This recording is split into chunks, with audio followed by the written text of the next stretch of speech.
ഇന്നത്തെ കുക്കിംഗ് റെസിപ്പിയിൽ വളരെ പെട്ടെന്ന് കുട്ടികളുടെ ലഞ്ച് ബോക്സ് വെച്ചിട്ട് നമുക്ക് ഈസി ആയിട്ട് ഒരു കേക്ക് ഉണ്ടാക്കാം. ഇതിന് നമുക്ക് അധികം ചേരുവകളൊന്നും ആവശ്യമില്ല. നമ്മുടെ വീട്ടിലുള്ള ചേരുവകൾ വെച്ചിട്ട് തന്നെ വളരെ ഈസി ആയിട്ട് നമുക്ക് പെട്ടെന്ന് തയ്യാറാക്കാം. ഞാനിവിടെ യൂസ് ചെയ്യുന്നത് 2 പഴം, കുറച്ച് ഈന്തപ്പഴം, അത് കുറച്ച് ചൂടുവെള്ളത്തിലിട്ടതാണ്. പിന്നെ 1 tablespoon baking powder, 1/2 teaspoon baking soda, 1 cup maida. ഇത് 1 കപ്പ് എന്ന് ഉദ്ദേശിക്കുന്നത് ഒരു 300 ഗ്രാമാണ് ഏകദേശം അതിലുള്ളത്. അതിൻ്റെ തന്നെ പകുതി പഞ്ചസാര പൊടിച്ചത്, 2 കോഴിമുട്ട, 1 ടീസ്പൂൺ വാനില എസൻസ്, കുറച്ച് ഓയിലാണ് ഞാനിവിടെ എടുത്തിരിക്കുന്നത്. ഇതിന് പകരം നമുക്ക് ബട്ടർ വേണമെങ്കിൽ എടുക്കാം. ഇതിന് ശേഷം നമുക്ക് ഈ പഴം തൊലി കളഞ്ഞിട്ട് 2 എണ്ണം ഒന്ന് അരിഞ്ഞ് മിക്സിയിലിടുക. ഈന്തപ്പഴത്തിൻ്റെ കുരു കളഞ്ഞിട്ട് ഇതിൻ്റെ ഒപ്പം തന്നെ നമുക്ക് മിക്സ് ചെയ്യാം. ഈന്തപ്പഴത്തിൻ്റെ വെള്ളം ഒട്ടും ഇതിൽ യൂസ് ചെയ്യാൻ പാടില്ല. ഈന്തപ്പഴത്തിൻ്റെ വെള്ളം കളഞ്ഞതിന് ശേഷം ജസ്റ്റ് ഇതിൽ മിക്സിയിൽ യൂസ് ചെയ്യുക. ഈന്തപ്പഴം നമുക്ക് വേണമെങ്കിൽ അരിഞ്ഞ് വെറുതെ ഇടും ചെയ്യാം കേക്കിൽ. ഇവിടെ കുട്ടികൾക്ക് ഇഷ്ടമില്ലാത്ത കാരണമാണ് ഞാനിത് രണ്ടും കൂടിയിട്ട് മിക്സിയിലിട്ടിട്ട് അരയ്ക്കുന്നത്. ഒന്ന് അരച്ച് എടുക്കുക. അതിന് ശേഷം അതൊരു ബൗളിലേക്ക് പകർത്തുക. അത് കഴിഞ്ഞിട്ട് നമുക്ക് ഇതിൽ തന്നെ വീണ്ടും തന്നെ 2 മുട്ട പൊട്ടിച്ചൊഴിച്ച് ഒന്ന് കറക്കിയെടുത്താൽ മതി. അധികം ഇങ്ങനെ കൂടുതൽ നേരം ഗ്രൈൻഡ് ചെയ്യേണ്ട ആവശ്യമില്ല. അതിൻ്റെ ഒപ്പം 1 ടീസ്പൂൺ വാനില എസൻസ് ചേർക്കുക. വാനില എസൻസ് ചേർക്കുന്ന മുട്ടയുടെ സ്മെല്ലില്ലാണ്ടിരിക്കാൻ വേണ്ടിയിട്ടാണ്. ഇഷ്ടമുള്ളവർക്ക് വേണമെങ്കിൽ സിനമൺ പൗഡറും വേണമെങ്കിൽ ചേർക്കാം. പിന്നെ ഇത് നന്നായിട്ട് മിക്സ് ചെയ്യുക. ജസ്റ്റ് മിക്സ് ചെയ്തതിന് ശേഷം പൊടിച്ച പഞ്ചസാര ചേർക്കുക. അതിന് ശേഷം നമുക്ക് ഒരു അരിപ്പ വെച്ചിട്ട് മൈദയും 1 ടീസ്പൂൺ ബേക്കിംഗ് പൗഡറും 1/2 ടീസ്പൂൺ ബേക്കിംഗ് സോഡയും വെച്ചിട്ട് നന്നായിട്ട് മിക്സ് ചെയ്യണം. ഇതെന്താണെന്ന് വെച്ചാൽ നന്നായിട്ട് മിക്സ് ചെയ്യണതെന്ന് വെച്ച് കഴിഞ്ഞാൽ ഇതിൻ്റെ എല്ലാ ഭാഗത്തും ബേക്കിംഗ് പൗഡറും ബേക്കിംഗ് സോഡയും ഒരുമിച്ച് വരാനായിട്ടാണ്. അപ്പോൾ കേക്ക് നമുക്ക് നല്ല സ്മൂത്തായിട്ട് കിട്ടും. ഇത് നന്നായിട്ട് അരിച്ചെടുക്കുക.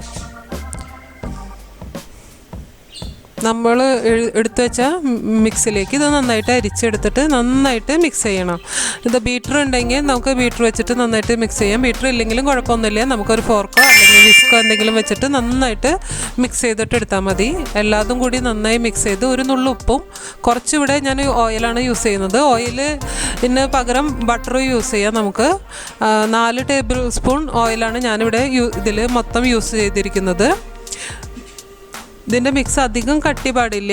ഒന്ന് ആവറേജ് ഒരു പാകം നോക്കിയിട്ട് എടുക്കണം. ലൂസാവാനും പാടില്ല. ഞാനിവിടെ ഒരു അലുമിനിയം പാത്രത്തിലാണ് ഇത് ഉണ്ടാക്കുന്നത്. കുക്കറും വേണമെങ്കിൽ യൂസ് ചെയ്യാം. അതിൻ്റെ അലുമിനിയം പാത്രത്തിൻ്റെ അടിയിൽ നമുക്ക് വേണമെങ്കിൽ ജസ്റ്റ് എന്തെങ്കിലും ഒരു പ്ലേറ്റോ അല്ലെങ്കിൽ എന്തെങ്കിലും നമുക്ക് അടിയിൽ വയ്ക്കാം. അടിയിൽ ഡയറക്റ്റ് പാത്രം വയ്ക്കരുത്, കരിഞ്ഞു പോവും. നമ്മളിത് കൂട്ടി വെച്ച മിക്സിൻ്റെ പകുതിയാണ് ഞാനിവിടെ കുട്ടികളുടെ ലഞ്ച് ബോക്സിലാണ് തയ്യാറാക്കുന്നത്. മിക്സിൻ്റെ പകുതി ഒഴിക്കുക. ബാക്കിയുള്ളത് നമുക്ക് വേണമെങ്കിൽ കുട്ടികൾക്ക് ഇഷ്ടമായിരിക്കും. കുട്ടികളുടെ ചെറിയ ചെറിയ ബോക്സുകൾ ഉണ്ടെങ്കിൽ അതിലൊക്കെ ഒഴിച്ച് നമുക്ക് ബാക്കിയുള്ള മാവ് അതിൽ എടുക്കാം. ഫുള്ളായിട്ട് നമ്മൾ മിക്സ് ഇതിൽ ഒഴിക്കരുത്, പകുതിയായിട്ട് ഒഴിക്കാൻ പാടുള്ളൂ. ഫുള്ളായിട്ട് ഒഴിച്ചത് ഭയങ്കരമായിട്ട് പൊന്തി വരും. പിന്നെ പാത്രം ഒരു 10-12 മിനിറ്റ് വരെ നന്നായിട്ട് ചൂടാക്കുക. അതിന് ശേഷം നമ്മൾ വെച്ച മിക്സ് അടിയിലൊരു പ്ലേറ്റ് വെച്ചിട്ട് മിക്സ് ഒന്ന് നന്നായിട്ട് കൊട്ടിയിട്ട് വേണം, അതിൻ്റെ ബബിളൊക്കെ കളഞ്ഞിട്ട് വേണം നമ്മൾ മിക്സ് ചെയ്തിട്ട് മൂടി വയ്ക്കാനായിട്ട്. ലോ ഫ്ലെയിമിൽ വെച്ചിട്ട് ഒരു അരമണിക്കൂർ നമ്മളിത് തുറന്ന് നോക്കരുത്. എന്നിട്ടൊരു ടൂത്ത് പിക്ക് വെച്ചിട്ട് ജസ്റ്റ് ഒന്ന് നോക്കുക. നമ്മുടെ ആയിട്ടുണ്ടെങ്കിൽ അത് ഒട്ടിപ്പിടിക്കില്ല. അതിന് ശേഷം സ്റ്റവ് ഓഫ് ചെയ്തിട്ട് നമുക്ക് മാറ്റി ഒരു അരമണിക്കൂർ ചൂടാറാൻ വെക്കാം. ഇത് ചൂടാറിയതിന് ശേഷം നമ്മൾക്ക് എടുക്കാം. ഇതൊരു ബട്ടർ പേപ്പർ ഉണ്ടെങ്കിൽ നമുക്ക് പെട്ടെന്ന് ഈസി ആയിട്ട് നമുക്ക് കേക്ക് കിട്ടും. ബട്ടർ പേപ്പർ ഇല്ലെങ്കിലും കുഴപ്പമില്ല. ഒരു കത്തി അങ്ങനെ ഉപയോഗിച്ചിട്ട് ചൂടാറിയതിന് ശേഷം നമുക്ക് പതുക്കെ എടുക്കാമെന്നുള്ളതാണ്. വളരെ ഈസി ആയിട്ട് നമുക്കത് എടുക്കാനും പറ്റും. നമുക്ക് പെട്ടെന്ന് ഇത് കുട്ടികൾക്ക് വീട്ടിൽ തയ്യാറാക്കിയിട്ട് കൊടുക്കാൻ പറ്റും. ഇതിന് പുറത്തുനിന്ന് നമുക്കൊന്നും യാതൊരു ഓവൻ്റെ ഒന്നും ആവശ്യമില്ല. പെട്ടെന്ന് തന്നെ നമുക്ക് ഈസി ആയിട്ട് വളരെ ടേസ്റ്റി ആയിട്ട് വീട്ടിൽ തന്നെ തയ്യാറാക്കി എടുക്കാൻ പറ്റും.